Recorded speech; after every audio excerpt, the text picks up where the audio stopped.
其实很不喜欢录最后一期。你这待了10期的时间，几十个小时的相处，其实你生命中有一部分已经，你一想到未来就是下次再看不到这些身影、这些青春的时候，你就觉得很空一块，心里很。你会在各个舞台上看到他们？希望尽快，那取决于我们要多给他们要点 offer 啊。来吧，终极面试环节，同一个场地。同样的椅子，各位还记不记得第一次见到他们的样子？对谁的印象最深刻？觉得谁的变化最大？脱胎换骨，焕彩新生。哎，我觉得雨佳的变化真的是我看到的那种最大的一个变化。首先呢，像他第一次面试的时候，他其实是带有那种，就是那种学校里刚出来的好学生是那种感觉。然后我在这个过程中，我就是要展现。一路高歌猛进的那种状态，但是他这一次回来的时候，他好像很快的去找到了自己的一个节奏，同时又没有丢失到他当时很宝贵的那个东西。我们经常说被社会毒打之后，你很容易失去自我，但他没有，他把那个宝贵的东西保留下来的同时，他有了更多节奏上的一个改变，有了更多他之前不曾拥有的那些东西。我觉得这个真的是很宝贵的一个东西。我提到雨佳，我第一次印象里头，他像一把兵器，对，他像一杆矛，锋芒锐利，来就是战斗的，厮杀拼搏第一，战无不胜。但是之后像智胜讲的那样，就他的锐气还在，但是换了一种方式。对，是的，他像一艺术品，他的锋利仍在，但不是来战斗的，对，是来享受的。对，这个不可思议，雨佳，子琪有吗？印象特别深的？我觉得变化最大的也是雨佳吧。我觉得当他说出他可以接受自己不是第一的时候，这个内心的转变还是非常大的，因为我觉得他最开始也是被这个第一束缚住嘛，是真第一，但是他愿意去接受自己去残破的花瓶的时候，我觉得那种豁达的感觉会让他更加的厉害。我想表达一下我对庞征的欣赏，因为我前几期没有来，然后没有机会表达我对实习生的感受。我还挺欣赏庞征的，因为尤其他最后说的，他说先做，别在那个给自己先太多的阻碍，然后先做到别人阻止你为止。这句话不是张春老师的金句吗？他刚刚讲了他在采访张春的那个，所以我觉得就其实跟他的个人经历，我觉得也。他说这个话特别有说服力，因为当时他家庭可能出现了一些这样原因的时候，然后其实那个是一个很纠结的经历，他自己也说可能后来是不是偏离了，但是他先解决当下的这个。所以其实我们上一期不是有讨论，就是我觉得主持人这个行业注重当下这个4个词，每一个人都适用，但是尤为我觉得对于主持人这个行业来说，我觉得这4个字更有意义。就张泉灵老师说。注重当下，所以我觉得就先做吧，然后人得折腾，进行时态，对，进行时。我其实更想说的是韵玲，就是我觉得她真正的是在这1个月里面，就是从内而外的那种自信是散发出来了，然后对自己专业的那种底气。老师们问她，就是你现在还没有找到自己的风格吗？或者你自己想做的节目，就是她没有。去为了，因为这是一个终极面试，是一个非常重要的一个机会，是。但是他非常遵从自己的内心，然后非常淡然地说出了，我还年轻，我还有时间，我还在去寻找，还在去我所适合的，然后还有我想尝试的，还有很多的未知的东西在等着我。我觉得那是一种真正对自己自信的表现，所以我就觉得他就是每个人其实在这个节目里面都收获到了。比 offer 更重要的那个东西是，所以说我也很就是期待韵玲在之后成为一个真正就是像她说的那样找到自己风格的那个能够不被替代、独一无二的主持人王韵玲。她一定会的，那个萌芽已经在生长。全玲老师。我其实刚才在看他们终极面试的时候，脑子里一直在闪回。你知道雨佳特别像24岁的我，特别像，也是利剑出鞘，锋芒毕露，太像，就我几乎能够，对，倒退20几年，回到24岁的我的样子。对我想了一下，我大概得东碰西撞，得到26、27岁的时候，才想明白他花这30天想明白的事情。就是你会发现说，人生不要那么着急的到处找第1名，因为如果这事儿是你热爱的，你要做很久的，你可以慢慢来，然后你可以只做一点一点，你可以掌控的进步。所以他说，哎，我承认我觉得那个 offer 可以给庞征，因为他真的很强，但是我想把第2个机会留给1年之后的自己。特别酷，这个说的特别好。所以我们真的只有1个 offer 吗？一会儿有机会，有机会。一会儿。我们其实是隔着屏幕在看，这鲁豫老师亲身的跟他们相处了30天的时间，然后同时现在也感受了我们观察室的视角。在您的整个印象当中，变化最大的会是谁？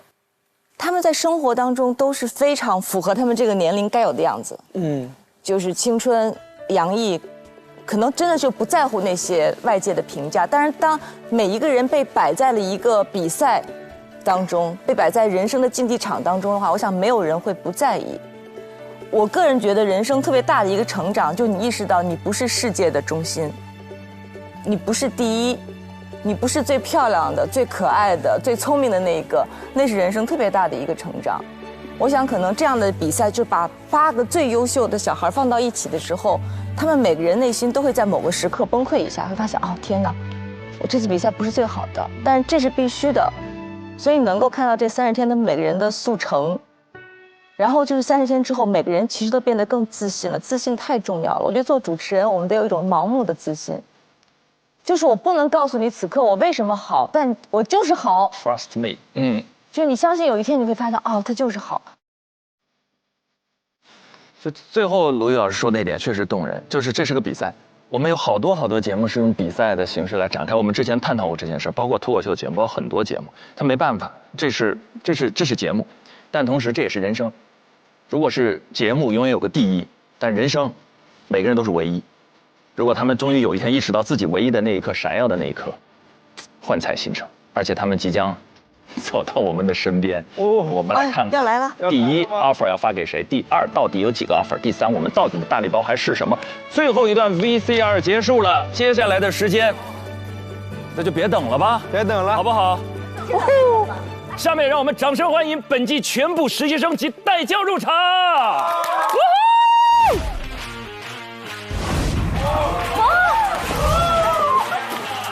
哎呀，卢老师应该跟我们一起上来。见面了，好久不见，终于见上了。不行，网友见面，你好。陈晨姐，卢老师好，家庭地位很高。彼此。哇，终于见到真人了！哎，怎么有点紧张了？怎么有点紧张呢？哎呦，我们两个在干嘛呀？有点害羞的呢。其实根本没人理我们。俩小孩，陈亮老师好，陈亮老师。听到我要拜你为师的时候，我们还不知道。小何老师好，白老师好。粉丝来了，我是你粉丝，二搭了。会来逗我。对呀，终于有见开心了，啥时候3打呀？开心就等您了。就一直看你。我也在等上海台的奥克。来了，陈明老师，这么给我，您的建议我都听了。对，介意，没有，但是喜欢，听心里了，太感谢了。哎呀，庞青老师，我太喜欢你了，许志成老师，太喜欢你了。哎呀，一家，志胜老师，你夸了一季了。等我爆发呢，我看见了。特别期待他俩握手怎么握。哪个？对，同宿舍的这2位。我们2个说啥？天哪！哎呀，又夸我了，不容易，后边这个感觉太奇妙，好神奇，他俩。天哪，这个演播室能坐这么多人，欢迎，好开心，哇！你知道现在有种啥感觉吗？啥感觉？就是背后区的人家区了10期，所有人。那是你吧？说笑话蛐啊。济济一堂。什么叫济济一堂？就这真的特急。很多话我们都憋了10期了，彼此之间我们想跟他们说的，他们想跟我们说的，就开始吧。好，实习生们有没有什么想问我们的？大胆蛐蛐儿，大家没关系。一开始就这么刺激，好刺激！机会难得，赶快！我就先吧。来，哎呀，我其实想问陈明老师和全林老师一个问题，就是从课题1看到课题8，对我的初印象是什么样子的？然后后来有没有一些什么变化？初印象，扇子舞跳得好。全林老师初印象和变化。第一个课题特别强，后面想多了。就是你每一个课题做的时候，对自己的要求，对这个课题的想法都多，你要学会做减法。但这些都不影响你的优秀和光芒，非常非常精彩，非常杰出，不必自我怀疑。谢谢老师。智胜，你一会儿大声蛐蛐啊！你看他们俩就是这样。你俩不要开私聊，公放行吗？不是开小窗口啊。智胜，你问一个，我们交替进行。不是，我现在不敢说话，你知道吗？以前我觉得就是主持人采访的时候看向那个被采访的是一个特别好的习惯，但现在当有20道目光都是只看向一个人的时候，特别恐怖，而且他们的位置又高，你知道吗？特别下位置，真的好吓人，就有种什么你为什么我都会招的感觉。你们问吗？那我来问一个问题，我觉得这几个课题给我印象最深的是我们抓鸡那个课题嘛。对。然后我就想问，如果子琪老师和智胜老师一起去做抓鸡这个课题的暗访，你们会扮一个什么样的角色？不是，我先向你保证，肯定不是你跟朗子的那种角色。我俩可能会扮演啥都很奇怪的。兄弟打完篮球吧，打完篮球回去路上可能买点吃的。这是智胜回答，就是我的回答，就是我不会去参与这个课题。逃避。但我很喜欢那个课题，而且你们也真的很厉害，你俩也好会演。哎，我特别想问那个问题。因为你们刚开始的时候，那个卖海鲜的阿姨对你们特别好嘛，还教你们各种东西，所以当你们回过头来，就以记者的身份回到那里的时候，你们心里会有一丝惶恐或者一丝不安吗？哇哦，会有。非常的。当时我们两个其实在回去的时候都不太敢看那个老板娘的眼睛。其实，在回去之前就犹豫了很久。是我们俩一直踌躇，我们两个要不要进去，就作为一个记者的身份带他们进去。但是因为当时如果给那里的工作人员，就是执法人员去别麦，可能进去之后效果不会特别好，因为我们还是想抓住这个第一现场，所以我们最后犹豫再三，还是进去了。而且我觉得我们当时是作为一个记者，这是我们的职责所以我们必须要进去。对，哇。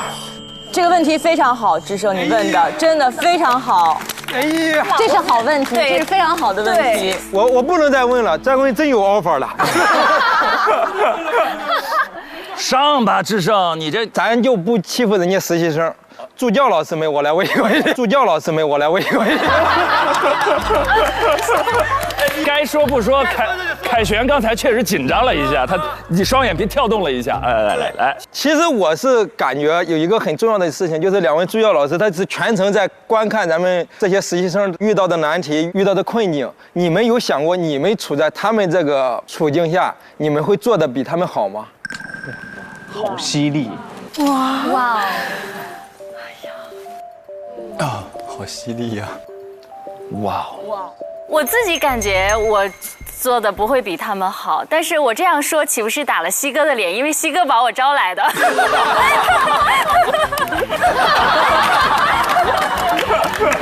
其实刚刚那个问题，我们俩私下有讨论过，我们俩也会私下交流，就说哎，我们会选哪个选题，我们会怎么去做，不能说做得更好或者是更不好，反而是在过程当中，其实是我们跟实习生是感觉是互相学习的一个过程，因为其实他们的很多视角思维，比如说朗子在课题当中想到的，比如说扫腿舞，就是这种紧跟时事的互联网思维，以及佳宁在选题的考核过程当中，我也遇到同样的问题，就是可能一开始会比较板正，怎么样在综艺娱乐节目当中放得更开，感觉是互相学习的一个过程。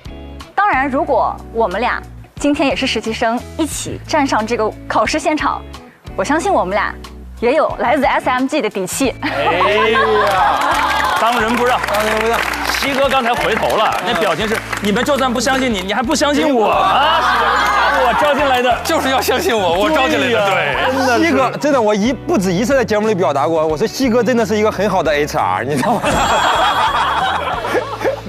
我想问个问题，就是节目播到现在为止，你们除了 SMG 之外，有收到过来自别的平台邀请的，请举手。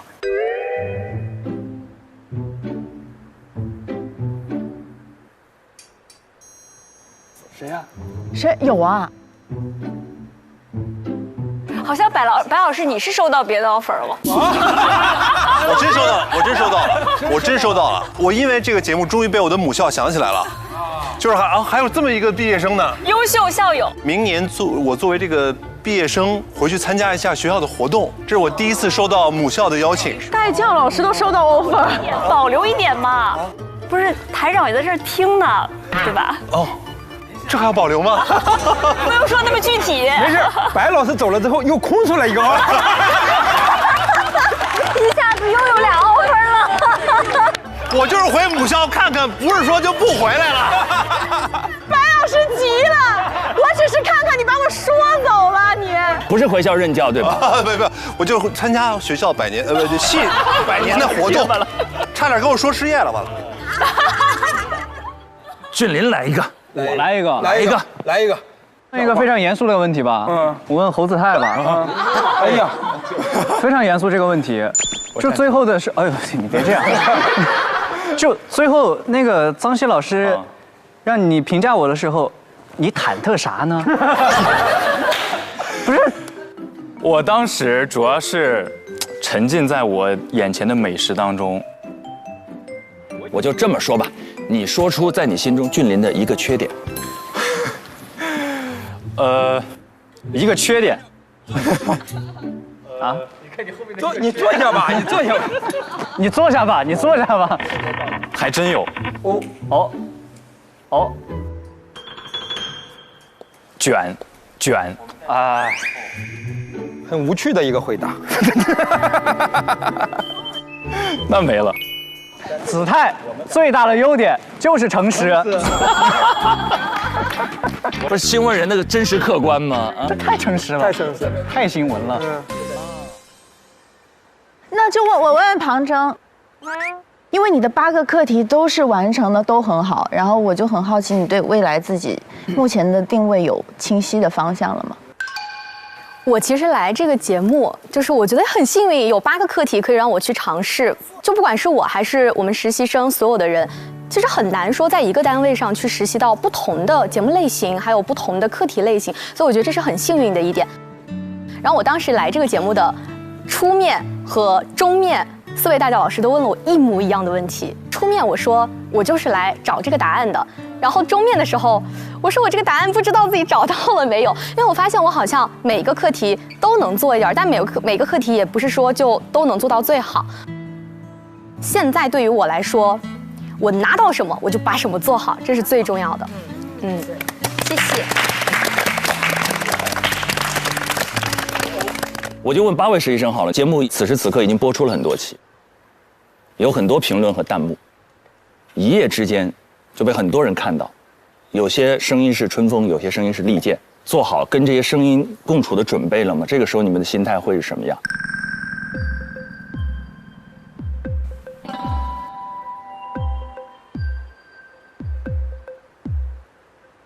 哎呀，还得是大学老师，一下子把几个人全问沉默。